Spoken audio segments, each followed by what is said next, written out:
The Paranormal Chick here. The following video is a witness testimony provided by this gentleman who claims to have been neighbors with the ex-employee of Area 51. That neighbor goes on to tell him a spectacular story. But what I found interesting is that there is a conspiracy theory or a theory floating around regarding Star Wars that was written by George Lucas. It is theorized that the Star Wars is truly not fiction, but based off true events that are happening out in the cosmos that we're not aware of. Could this validate that theory or support the theory itself? Take a look and listen to what he has to say and tell me what you think. And I had a neighbor, he was some drunk former military guy, and one day we were talking about just nothing. And he had told me that he used to work at Area 51. And so I was like, oh yeah, have you seen the aliens? What do they look like? Blah, blah, blah, yada, yada. And he would never, ever tell me nothing. You couldn't pry anything out of him.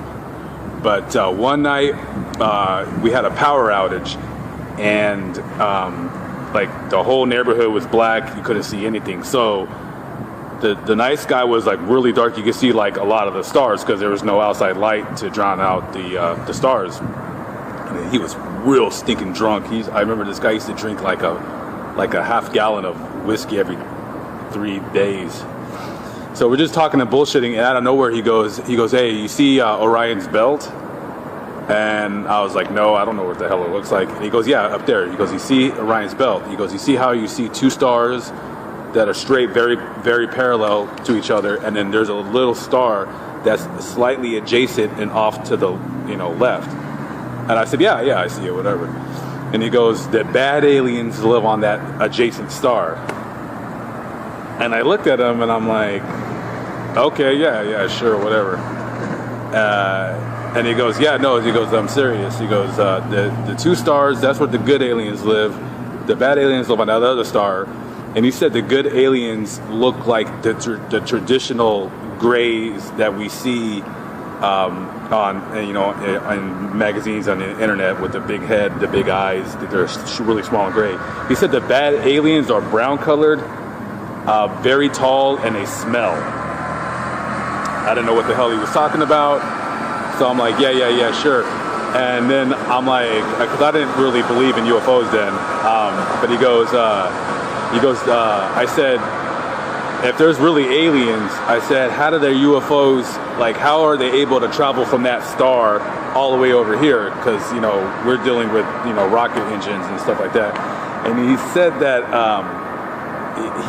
the UFOs, they basically run on electricity that's created out of nothing.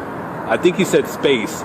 He goes, they have like it was really, he said it in a confusing way, but he said that the UFOs run on electricity that's gathered up in space, and that instead of how a rocket is driven by thrust, by a combustion engine, he says the reason how the UFOs are able to go so fast is that he said that there's an engine on a UFO that opens up a void in space, and it's almost like he said the UFO is not that it's being thrust, but it's falling into itself.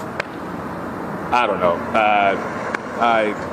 I'm not sure if I believed him, but he said it pretty matter-of-factly, and he was, super drunk, because this guy, you could not ever have told him anything of a kind. You could never get anything out of him.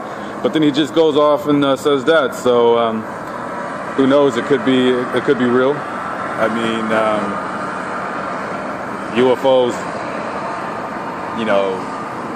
I kind of do believe in UFOs because I kind of seen one. I'm not sure if it was real, but it was in the Mojave Desert, and there was a plane going overhead, but it was going way, way too fast to be a plane. It's almost like when you see a jet, and it's going over across the sky. It's probably doing 500 miles an hour, maybe 450.